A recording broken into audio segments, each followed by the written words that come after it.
Alors, on a donné la parole à des jeunes, et on va donner la parole à des très jeunes, mais ils vont l'apprendre d'une manière un petit peu particulière. Ce sont des élèves d'un collège Jean Zay, qui est à Senon, je crois que c'est pas très loin de Bordeaux. Ce sont les gagnants d'un concours de vidéo qui a été lancé à l'occasion de la commémoration au Panthéon pour Geneviève de Gaulle-Antonios et les 3 autres résistants. Et ces jeunes ont exprimé à leur manière et avec leurs professeurs leur regard sur la résistance et sur les combats de Geneviève. Voilà, je crois qu'on va leur donner la parole, mais c'est en musique.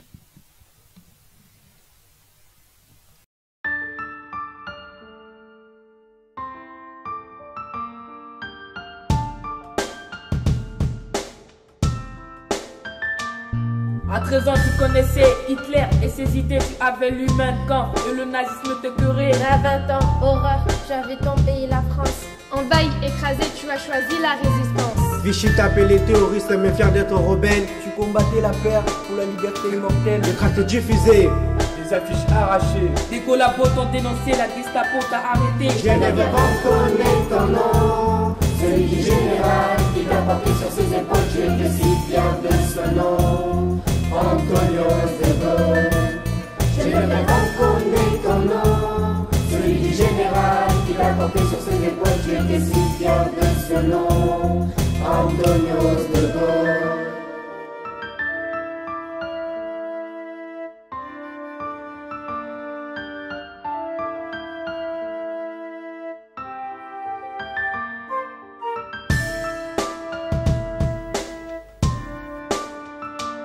Ce 20 juillet 43, ta vie a basculé. À la prison de Fresnes, enfermé, isolé. Et puis ce train t'a déporté sur le chemin de la mort. Vers ce camp de Ravensbrück, vous voulez encore Briser les femmes, détruire leur âme. Mais malgré les corps décharnés et les regards s'enflamment. Par l'amitié, la douceur d'une main serrée, briller dans cet enfer, la lueur de l'humanité.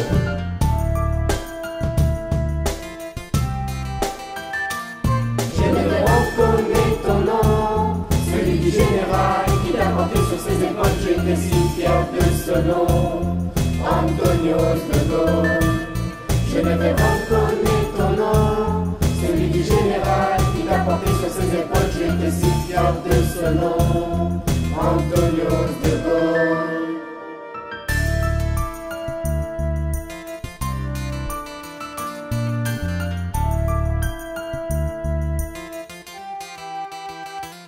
Depuis la guerre, tu as vécu dans cette France libérée. Pourtant ce n'était pas la France dont tu avais rêvé.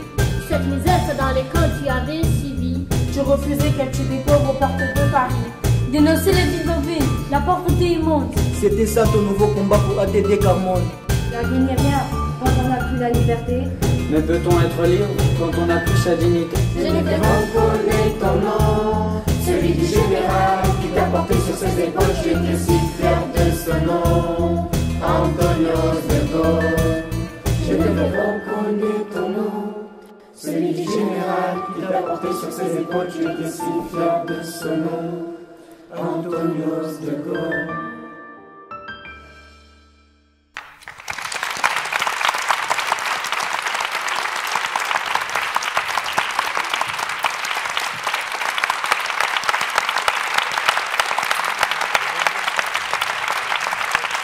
Vous avez bien raison de les applaudir. Ils sont là. Levez-vous, jeunes gens.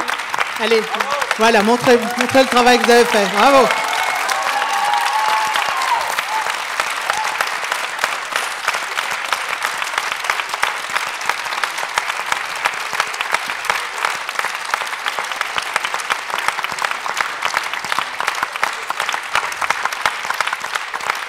Ben, merci d'être venus depuis Senon. Je crois que vous étiez au Panthéon et ça a dû être pour vous aussi une belle expérience, mis à part cette chanson. Vous avez fait un tabac là, hein, je trouve, vraiment. Bravo. Alors, je vais peut-être demander à la professeure, c'est Linda Dugrip, si elle veut bien nous dire quelques mots. Est-ce qu'elle est là? Elle est là-bas, oui. Voilà, on va vous donner un petit micro. Peut-être nous dire comment est venue cette idée, pourquoi cette vidéo, pourquoi Geneviève. Voilà, plein de questions. Vous voulez vous asseoir? Ça va. Très bien. Bonjour, merci de nous accueillir au théâtre de Montreuil. Donc cette idée est venue d'un concours, le concours vidéo Panthéon 2015. Au mois de janvier, on a appris la connaissance de ce concours Et il y avait très peu de temps, en fait, pour organiser quelque chose autour de ce concours. Et nous avons décidé d'aider les enseignants à réaliser une œuvre artistique autour d'un de ces 4 résistants. Donc avec le rectorat de Bordeaux, on a mis en place une journée autour des lieux de mémoire. Donc le camp de Souches, qui était le deuxième camp de fusillés de la Seconde Guerre mondiale, la base sous-marine, qui était l'endroit où les Allemands réparaient les sous-marins pour montrer la force allemande. Ensuite, on est allé au fort du Ha, qui était l'endroit où les résistants étaient torturés. On a fait le musée Jean Moulin, qui se trouve à Bordeaux, et on a fini par une pièce de théâtre, Iti Ilissou. Donc tout ça, c'était la façon d'imprégner les élèves, leur parler de la Seconde Guerre mondiale d'une façon différente que dans les livres. Une fois qu'ils sont imprégnés de cette période-là, on a commencé à parler des 4 résistants. Donc notre point de départ, ça a été Jean Zay, puisque l'établissement s'appelle Jean Zay. Et puis on s'est dit, finalement, on trouve que Geneviève Antonios de Gaulle, c'est plus intéressant. Je suis navrée de dire ça, mais c'était la démarche, c'est plus intéressant que Jean Zay. Donc on a réfléchi avec les différents membres de l'équipe de l'établissement. Donc il y avait le professeur de français, professeur d'histoire géo, professeur de musique, chef d'établissement, le professeur documentaliste. Et puis on s'est dit, bon, on va se lancer, on va bien choisir Geneviève Antonios de Gaulle. Donc les élèves ont commencé à lire des passages qu'elle avait écrits. Et puis on a cherché des idées pour créer cette chanson. On a fait venir 2 résistants qui avaient été déportés et qui avaient fait les marches de la mort en classe pour qu'ils parlent aussi de leur expérience. Et à partir de là, les élèves, ils étaient prêts pour donner des idées, pour parler de Geneviève Antonios de Gaulle. Et c'est comme ça qu'est née la chanson. Et toutes ces différentes étapes a été filmée par des élèves de Montesquieu, 3 élèves de Montesquieu, et ça nous a permis de nous donner de la matière pour notre clip. Comme ça, ils ont pu suivre les différents éléments de la construction du projet. Pour vous donner un exemple, les regards que vous voyez des élèves, ce ne sont pas des regards qui ont été commandés, ce sont des regards d'élèves quand les résistants parlaient de leur histoire. Donc ce sont de vrais regards. Quand vous voyez dans le passage de la vidéo également 3 filles qui s'approchent d'une dame qui est âgée, c'est un vrai moment. C'est une femme de 70 ans qui a eu son père fusillé au camp de Souges, qui prenait la parole pour la première fois devant un groupe.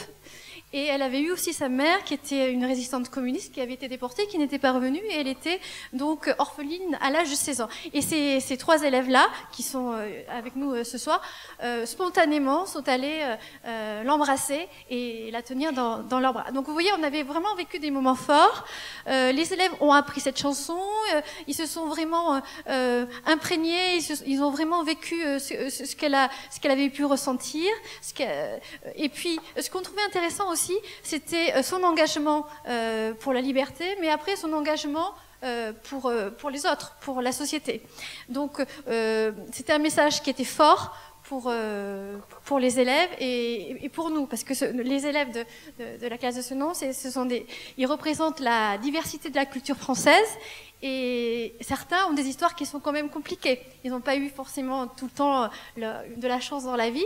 Donc c'était pour leur montrer qu'avec de la force, avec des convictions, on pouvait surmonter des choses difficiles dans sa vie et qu'il fallait s'engager, qu'il fallait y croire, il fallait espérer pour s'en sortir. Il y avait toujours de l'espoir.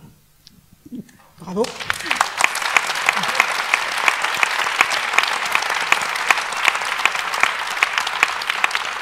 Nous avons été aidés par ATD Quart Monde, puisque j'avais au début des recherches contacté ATD Quart Monde. La communication m'avait donné des pistes. ATD Quart Monde à Bordeaux m'avait passé des livres, des DVD qu'on a pu montrer aussi aux élèves. Donc voilà, les choses se sont mises en place petit à petit et ça donne ce travail très transversal. C'est une façon vivante d'aborder l'histoire et je pense que nos élèves en ressortiront pas indemnes. Il s'est passé quelque chose dans leur vie grâce à ce projet, plus la concrétisation aujourd'hui de la cérémonie du Panthéon, qui a été un moment très très fort, avec beaucoup d'émotions pour nous, alors qu'on n'a que quelques mois de projet. Donc j'imagine pour vous, que ça fait des années que vous travaillez à ATD Quart Monde et que vous êtes impliqués, donc j'imagine ce que vous pouvez ressentir, puisque nous, avec quelques mois, 4-5 mois de travail, on le ressent déjà à notre niveau. On va dire que vous avez gagné le concours tout de même. Hein. Oui. Voilà, c'est important aussi. Voilà, parce qu'il y avait d'autres participants.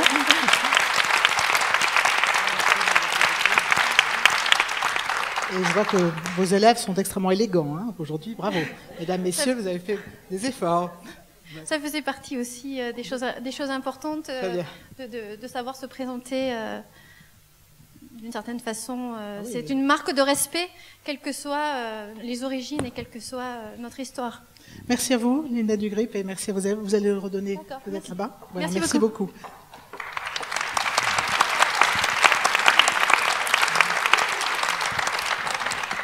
Je vais revenir à mes grands témoins.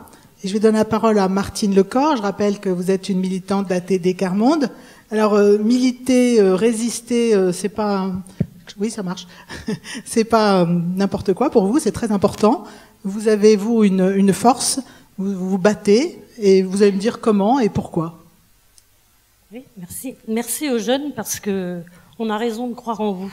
Parce que vous êtes notre avenir, vous êtes l'avenir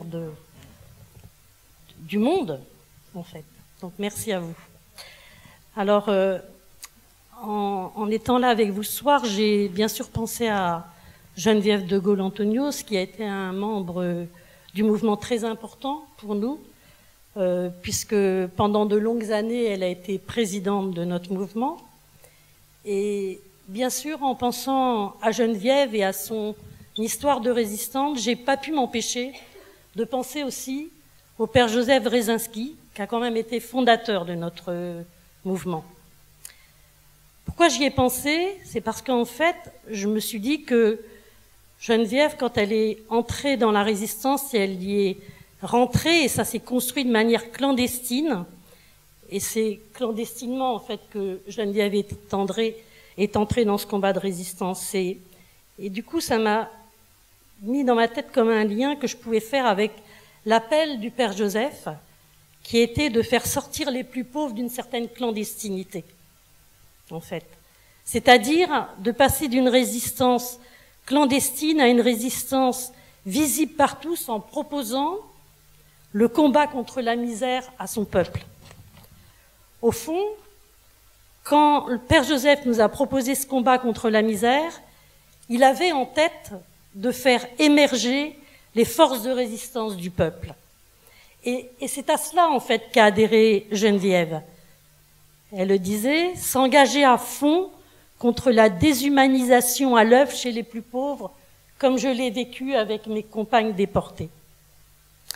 Et Geneviève, en rencontrant les familles au bidonville de Noisy-le-Grand, a dit « Les gens ne se trouvent pas là pour être détruits, comme c'était le cas dans les camps de concentration, mais la vie à laquelle sont réduits les plus pauvres fait que ce ne sont pas des expériences si lointaines. » Du coup, ça ne m'étonne pas que Geneviève et le père Joseph se soient trouvés. Car pour l'un comme pour l'autre, en fait, il s'est agi de rejoindre les plus pauvres dans leur humanité en cherchant ensemble à vivre la fraternité. Alors, qu'est-ce qu'on dit sur les plus pauvres aujourd'hui? Et dans quoi on les enferme? Dans quoi on nous enferme? Dans quoi on vous enferme? En fait, aux yeux de la plupart des gens, les pauvres sont des faibles qui ont échoué. On nous voit marqués de déficiences physiques, mentales, ayant des manques de compétences, des manques d'efficacité intellectuelle, le contraire du battant, quoi. En fait, le regard qui est porté sur nous prête essentiellement attention au manque.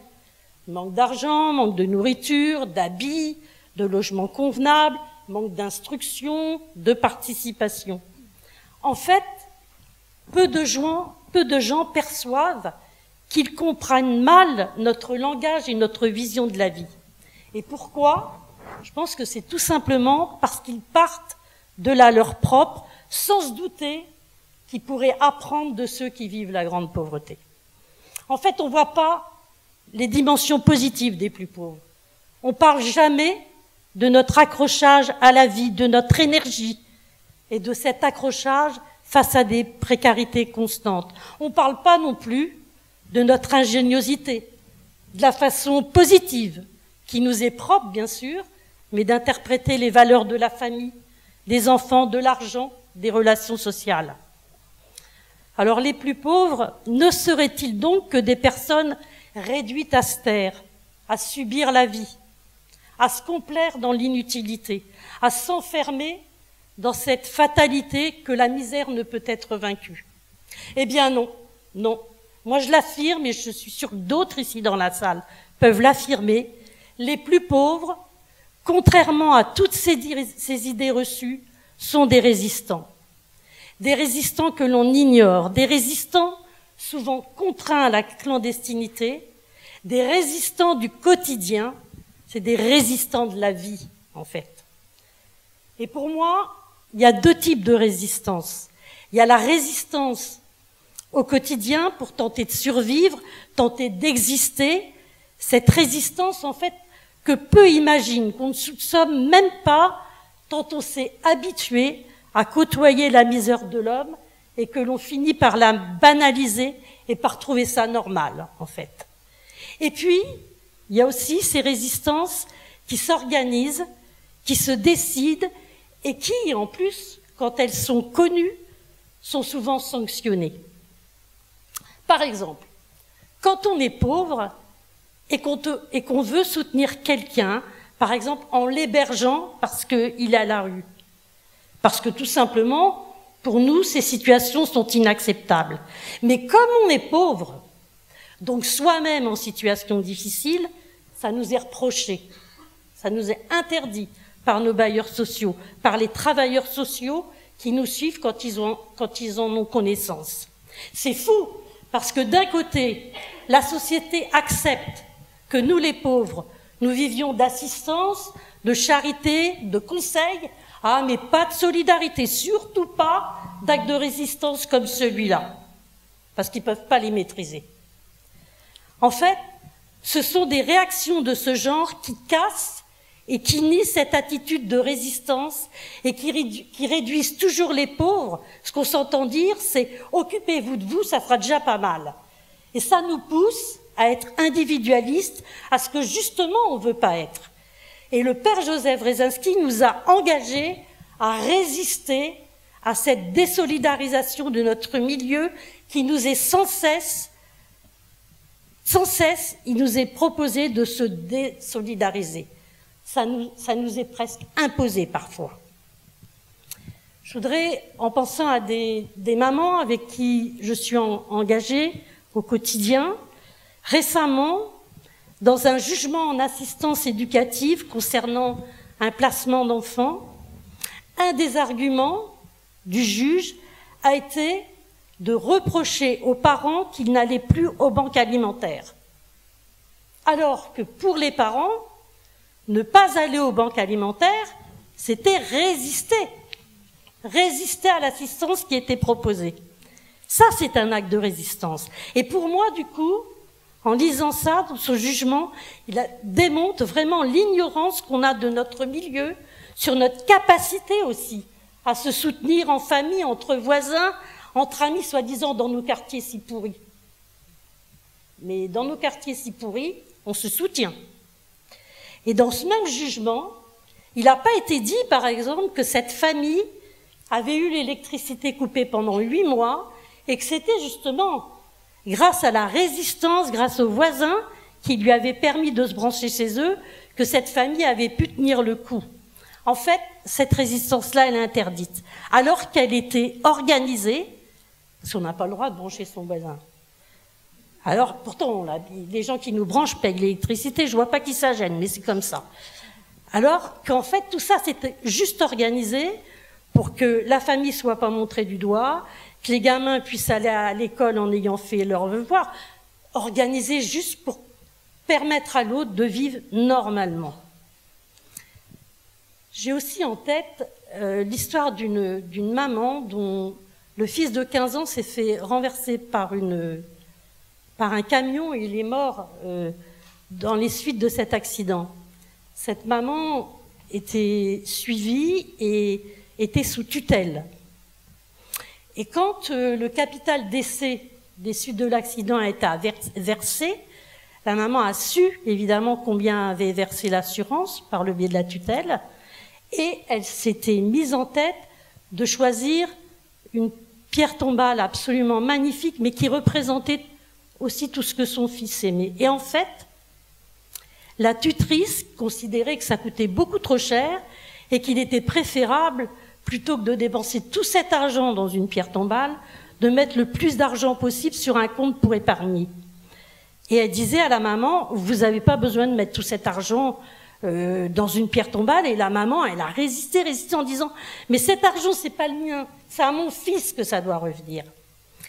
Et pour moi, une situation comme celle-là, elle démontre comment des gens doivent résister pour faire reconnaître leur choix, alors que dans n'importe quel autre milieu, personne ne se permettrait d'intervenir là-dessus.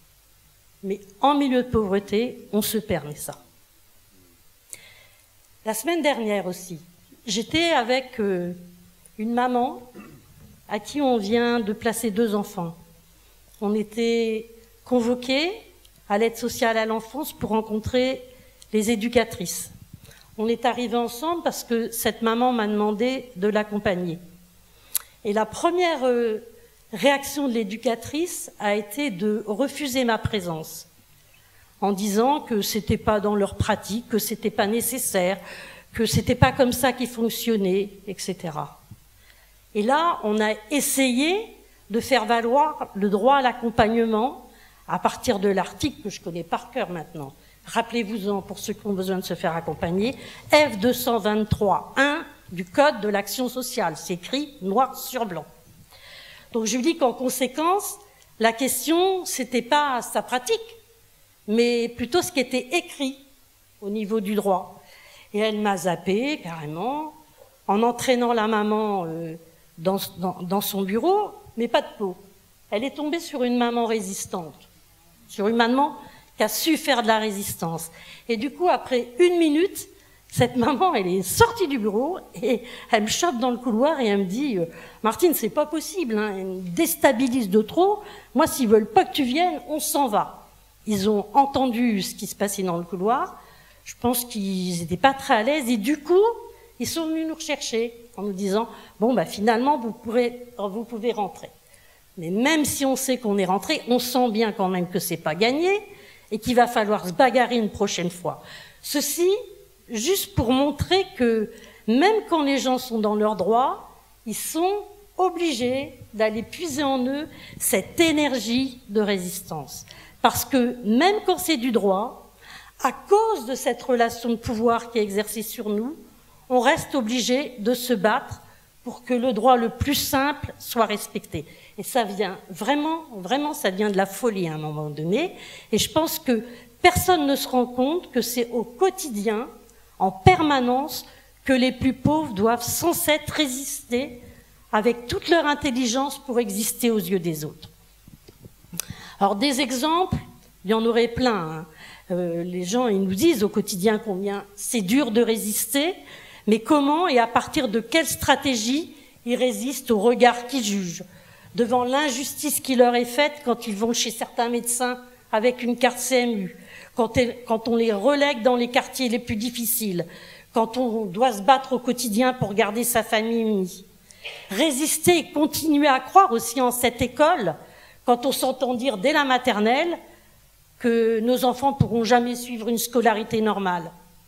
En permanence, on est considérés comme des sous-hommes, des citoyens au rabais. Et nous, je pense, on a envie de dire, face à tout ça, face à cette maltraitance qui nous est faite, qu'il faut sacrément être des résistants pour tenir et croire. Croire et résister pour pas développer la haine de l'autre et continuer la lutte. Il faut une sacrée dose de résistance à la vie pour croire en tout ça, envers et contre tout. Résister en croyant que les choses peuvent changer et garder confiance.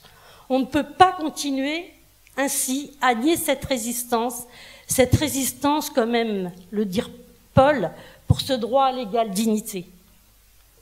Pendant la dernière guerre, les résistants n'ont eu d'autre choix que d'organiser leur résistance dans la clandestinité. Alors bravo et merci à eux pour leur courage, leur détermination. Le père Joseph, lui, il a voulu que son peuple et pas que ici, en France, en Europe, mais vraiment à travers le monde, car bien sûr, je pense aussi à tous nos amis en Afrique, en Asie, sur tous les continents, qui résistent à la violence de la misère. Ils sont soutenus par des équipes là-bas, par des gens qui s'engagent à leur côté. En fait, le Père Joseph, il a voulu que son peuple s'organise et qu'au cœur de nos quartiers, cette résistance s'organise, et c'est ce que nous cessons de faire. Alors aujourd'hui, aucun d'entre nous ne doit accepter que reste dans la clandestinité le combat, les résistances des plus pauvres. On a besoin de chacun pour ça. On n'a aucune raison d'attendre pour s'engager. Et on n'a pas à avoir peur des représailles. Au contraire, je pense qu'on peut ensemble tirer une fierté de cet engagement résistant. Merci à vous. Merci.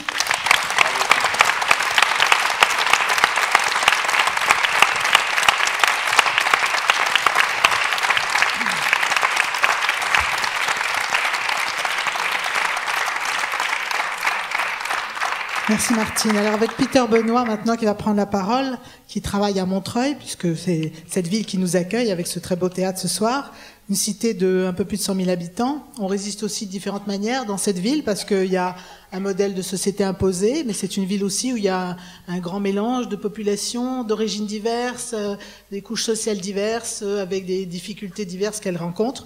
Et vous avez, avec vos associations, envie d'aider, envie de proposer. Alors de quelle manière ? Alors bonjour, merci de m'avoir reçu et je suis très très content que Montreuil reçoive ATD Quart Monde et notamment dans votre siège. Vous venez de vous installer à Montreuil et si je peux dire quelque chose, c'est que vous n'allez pas le regretter. Alors Montreuil, effectivement, c'est une ville qui a une réputation qui est d'un dynamisme social, culturel, associatif, pas usurpé. Je pense qu'il se passe quand même quelque chose. Ça bouge bien à Montreuil. On est actuellement, là je prends un peu plus de hauteur, mais tout ce que j'ai entendu est formidable et donne de l'eau à mon moulin. On est dans une crise de société. Une crise sociétale terrible et qui se traduit par une inadéquation des institutions ou des structures qui peuvent permettre de lutter et de transformer la société. Les grands partis, les grands syndicats, la plupart des grosses associations ne sont plus les outils de transformation de la société, en grande partie parce qu'elles sont constituées sur le même modèle que cette société que nous combattons. C'est-à-dire un modèle hiérarchique, un modèle de pouvoir dans lequel les plus pauvres, par exemple, ne peuvent pas s'exprimer et avoir une action déterminante conduire leur vie. Donc, cette crise de société, en fait, il y a quand même une bonne nouvelle, c'est que, enfin, on est quelques-uns à percevoir que depuis une quinzaine d'années, une partie de plus en plus importante de la population se rend compte de l'arnaque qui consiste à faire confiance en ces structures qui sont censées promettre un avenir merveilleux. Et donc, on est dans une situation un peu paradoxale.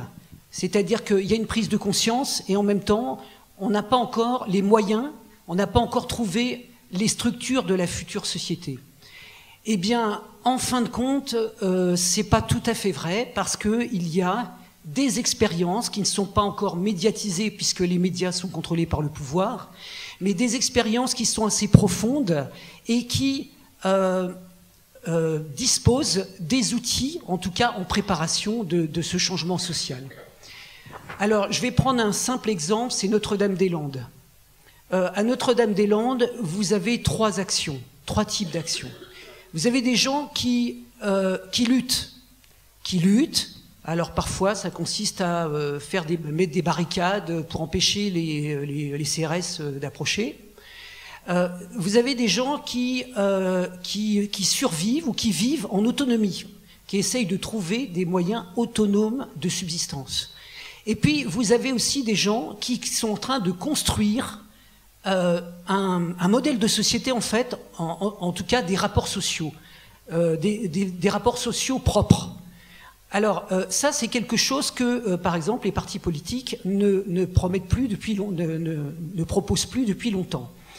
Et donc, ces nouvelles formes d'organisation qui sont indissociables, cette nouvelle démocratie, en fait, qui est indissociable de la lutte, de la présence de la lutte, et également de l'autonomie, donc l'autonomie alimentaire, l'autonomie de subsistance, tout ça, c'est quelque chose de très, très intéressant. Alors moi, je suis à Montreuil en Transition. Montreuil en Transition, c'est une association, au départ c'est un groupe de personnes qui s'est monté en association, qui travaille à construire une société sans pétrole. Avec, nous pensons, nous sommes de plus en plus nombreux à penser qu'avec le réchauffement climatique et avec l'épuisement des ressources, c'est pas seulement pétrole, hein, c'est même l'eau, hein, l'épuisement des ressources, on va se prendre une crise extrêmement grave. Et évidemment, ceux qui vont en souffrir le plus, bien sûr, ça va être la majorité de la population. Cette crise, donc l'idée, c'est de ne pas attendre les politiques, puisque les politiques n'ont pas le même temps que nous. Hein, le temps électoral n'est pas du tout le même. Et donc, les politiques sont absolument autistes, ne nous entendent pas. Donc, l'idée, c'est de construire une société sans pétrole, mais sans attendre. C'est-à-dire déjà commencer maintenant. Et ça se passe par des choses, justement, j'étais très sensible à ce que vous disiez sur le quotidien, le travail au quotidien. Ça se passe par des choses qui sont en train de se construire en espérant atteindre ce qu'on appelle dans notre jargon la masse critique. La masse critique, c'est quand vous avez des gens qui viennent à vélo, place de la Concorde à Paris, et qui se mettent à 500 pour bloquer 2000 voitures. La masse critique, c'est ce qu'on espère, et en tout cas, actuellement, je prends un simple exemple, ce sont les AMAP, Associations pour le maintien d'une agriculture paysanne, qui sont des systèmes de circuits courts où les gens sont organisés en autogestion pour se nourrir, et en bio et pas cher. Eh bien, ces AMAP, maintenant, sont en train de poser un problème au pouvoir, parce que quand vous avez maintenant 250 000, 300 000 familles en France qui fonctionnent en AMAP, ça commence à avoir du poids. Alors, Montreuil en Transition, donc le mouvement des initiatives en transition, c'est quelque chose qui est répandu dans le monde entier. C'est quelque chose qui vient de la permaculture. C'est un professeur de permaculture qui a proposé la première ville en transition en proposant à une ville une méthode, une méthodologie de gestion d'un espace agroécologique. Au départ, c'était des techniques agricoles. Et en réalité, ce qui est très intéressant dans toutes ces choses-là, c'est qu'on change d'échelle. C'est la vision globale, c'est une vision globale. Et le système actuel nous divise. Nous sommes divisés entre hommes et femmes, jeunes et vieux, travailleurs, chômeurs, etc., etc. Et les gens commencent à se rendre compte que c'est ça qui pose problème. Donc nous cherchons l'unité. Et cette unité, elle est proposée justement dans des philosophies qui sont à la fois globales et pratiques, et très pratiques. Et c'est ce que permet la permaculture, qui a, en quelque sorte, qui s'est un petit peu élargi au domaine, à tous les domaines de la société. Donc ce mouvement des villes en transition, eh bien, il favorise un tas de choses qui, au départ, n'ont pas de rapport. On ne voit pas tellement le rapport qu'il y a entre un réseau d'échange de savoir, entre des jardins partagés, entre des répars cafés, entre des discos soupes, entre toutes ces initiatives qui ont le point commun d'être autogérées et autonomes. Est-ce que vous avez l'impression que c'est résister avec toutes ces associations et toutes vos actions? Est-ce que c'est votre manière à vous de dire « nous résistons » ? Oui, parfaitement. C'est une résistance qui est peut-être pour l'instant pas tellement visible. mais et pas tellement quotidienne non plus. C'est pas forcément quelque chose de spectaculaire, mais en tout cas, c'est une résistance en ce sens que ça reprend, en tout cas pour notre part, ça reprend un certain nombre de valeurs qui sont les valeurs dont on a parlé actuellement, qui sont. Alors, je voulais insister sur deux choses. C'est la notion d'éducation populaire. Donc les villes en transition, c'est un authentique mouvement d'éducation populaire. Et puis l'autre notion, c'est la notion de bien commun. La notion de bien commun dont on nous spolie en permanence. Et nous sommes partie active de tous ces mouvements qui cherchent à retrouver un pouvoir sur nos vies et retrouver le bien commun, faire en sorte que le bien commun redevienne la norme. Merci Peter Benoît. Montreuil en transition, et je sais que beaucoup de villes aussi agissent à leur manière. Peut-être un jour tout le monde se regroupera et effectivement l'action sera plus visible, c'est ce que vous recherchez. Jean Arnaud.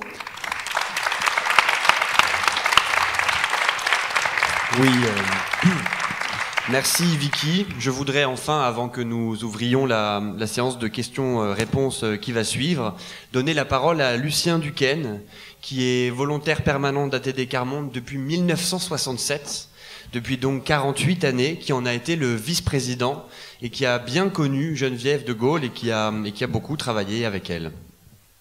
Voilà, j'ai beaucoup travaillé avec elle. Mais parlez un petit peu fort. Comment? Parlez un petit peu fort. Ah, il faut que je parle plus fort. Voilà, merci.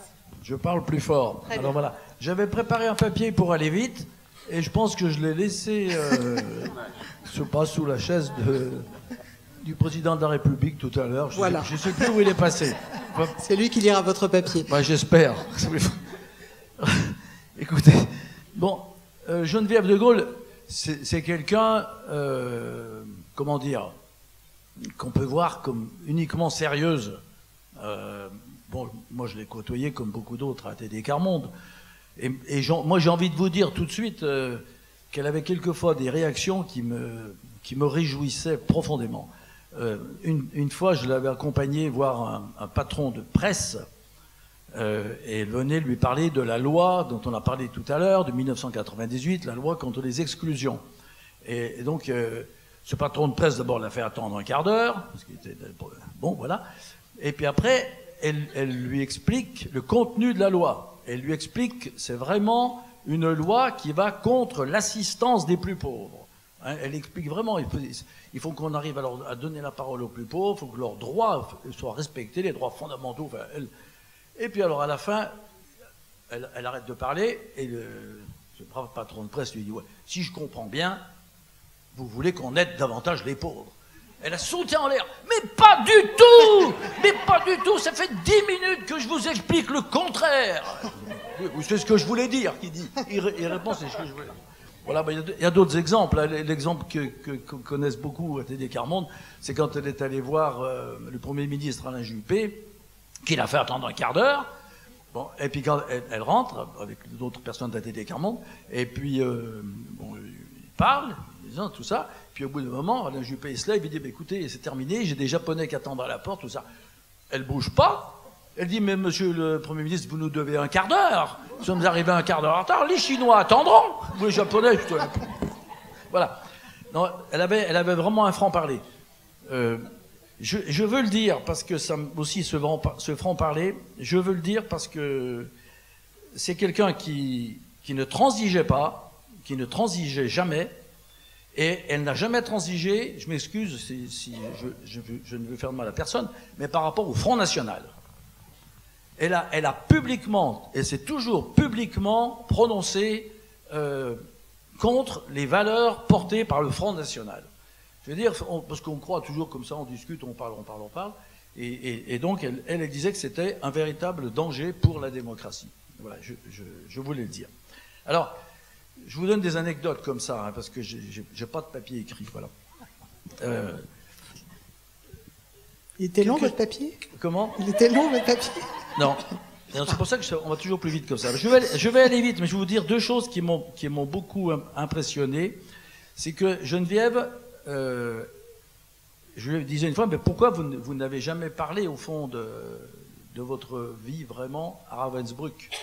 parce qu'elle a fait un petit livre à la fin de sa vie, hein, La traversée de la nuit. Et Geneviève, elle répondait, disait, mais ce n'était pas possible, c'est pas possible. Quand on est sorti des camps de concentration, on n'arrivait pas à expliquer ce qu'on avait vécu. C'était de l'indicible. Elle disait, les gens qui nous posaient des questions, c'était des questions qui, pour elles, ne correspondaient pas à ce qu'elles avaient vécu en profondeur dans le camp de Ravensbrück. C'est des questions superficielles, quoi. Est-ce que vous mangez bien, etc., etc. Et moi, ça m'a fait penser à une chose, c'est que aujourd'hui, on commence à dire qu'il faut donner la parole aux plus pauvres. Avant, on ne le faisait surtout pas, donner la parole aux plus pauvres.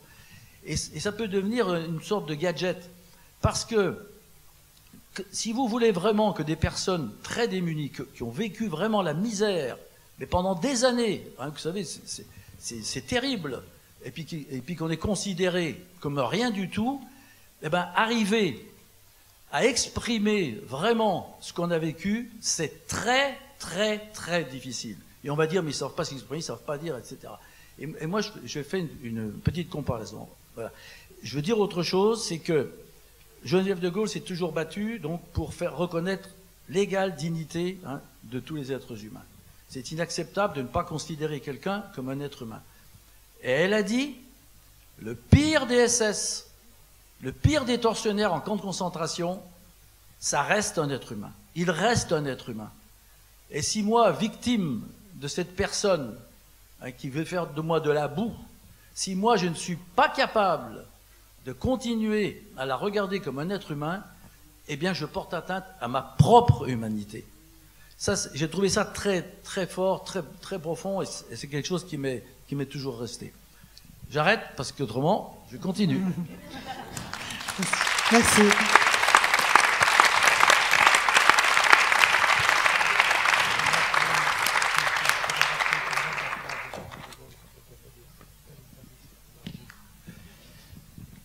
Je suis plus qu'ému quand j'entends Lucien parler ainsi, parce que je crois entendre Geneviève. Mais plus largement, parce qu'on peut faire d'autres choses, le monde est global, tout ça, il faut expérimenter, tout ça est nouveau. Toute résistance se bute, finalement, comme obstacle principal, sur ce qu'on appelle le totalitarisme de ceux qui veulent imposer leur pouvoir. Geneviève disait « J'ai lutté dans ma vie contre deux totalitarismes, le totalitarisme nazi et le totalitarisme stalinien. » Elle ne disait pas communiste car elle respectait et combien l'idéal communiste. Aujourd'hui, la menace qui est peut-être la principale, c'est le règne du tout argent. Tout le reste importe. Mais cela, quel que soit le mode de production des biens, quelle que soit l'origine de ces biens, les minerais que l'on prend en Afrique, à des lieux en déforestant, etc., le problème du partage, sans ce problème du partage respectant l'égale dignité des êtres, la prospérité elle-même ne fait qu'aggraver l'inégalité des hommes. Et cela, c'est quand même le message essentiel de cette femme qui avait sorti des camps et qui, allant à Noisy, fait le rapprochement. On lui reprochait en disant « mais c'est pas quand même pareil, il n'y a pas de crématoire, etc. » Elle disait « oui, mais l'atteinte à la dignité, le principe fondamental, le totalitarisme permanent, le plus dangereux, ils se ressemblent. Et ça, il faut oser le dire, il fallait qu'elle osait le dire. Donc je crois que résistance d'hier, résistance d'aujourd'hui, résistance de demain, il y a un combat anti-totalitaire, de respect de l'être humain, quel qu'il soit, quel qu'il soit. Le pauvre, l'exclu, témoigne de ce qui nous reste de l'humanité, ce qui nous guette nous-mêmes dans certaines situations. Résister, c'est pas simplement un choix de ne pas être béni oui, d'être béni non. C'est vraiment, plus encore que respecter la démocratie, parce que la démocratie, comme disait Churchill, c'est le pire de tous les régimes, à l'exception de tous les autres. Il ne faut jamais l'oublier. C'est la même chose. les religions, certains chrétiens disent c'est la pire de toutes les religions, à l'exception de tous les autres. On peut toujours dire c'est l'exception de tous les autres. Tant qu'il y a des exclus, fût-ce vos pires adversaires, vous êtes un totalitaire en puissance. Quel est le style de société où l'on est prêt à admettre quoi? Eh bien, tout ce que nous-mêmes, l'inacceptable. C'est quoi? Je reviens à l'inacceptable. Parce que c'est l'inacceptable qu'il faut combattre. Alors, qu'est-ce qui est inacceptable? C'est ce que vous-même n'accepteriez pas dans les pires conditions pour vous et votre famille. Revenez à vous-même, revenez à l'homme lui-même. Ce que vous n'accepteriez pas pour vous-même et votre famille. Vous savez que ça cloue le bec à beaucoup de bons penseurs, qui sont très prêts à beaucoup de charité jusqu'à un certain niveau.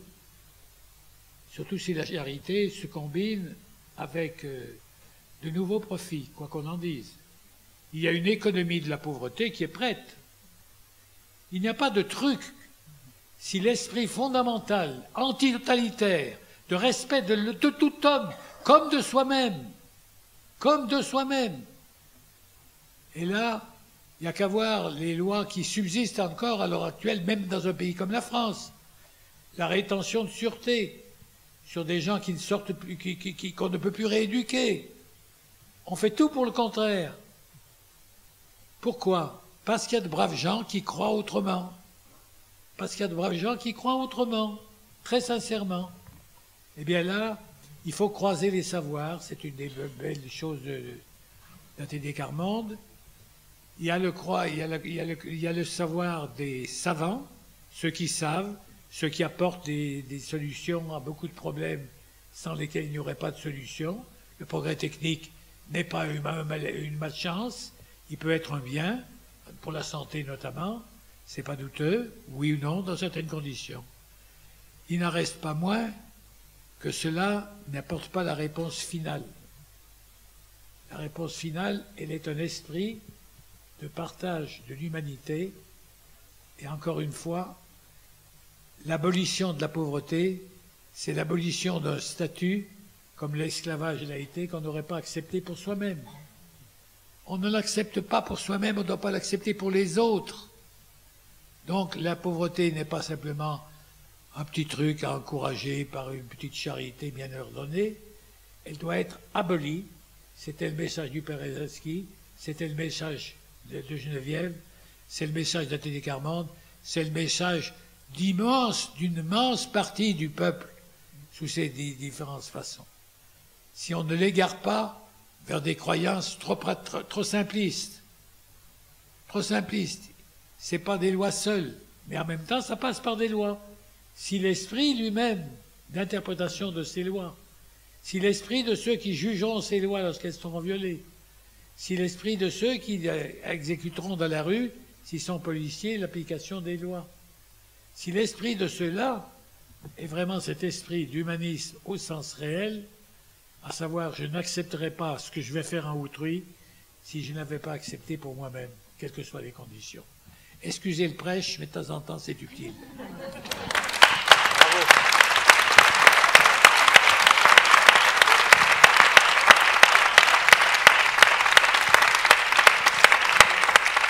Merci Paul Bouchet.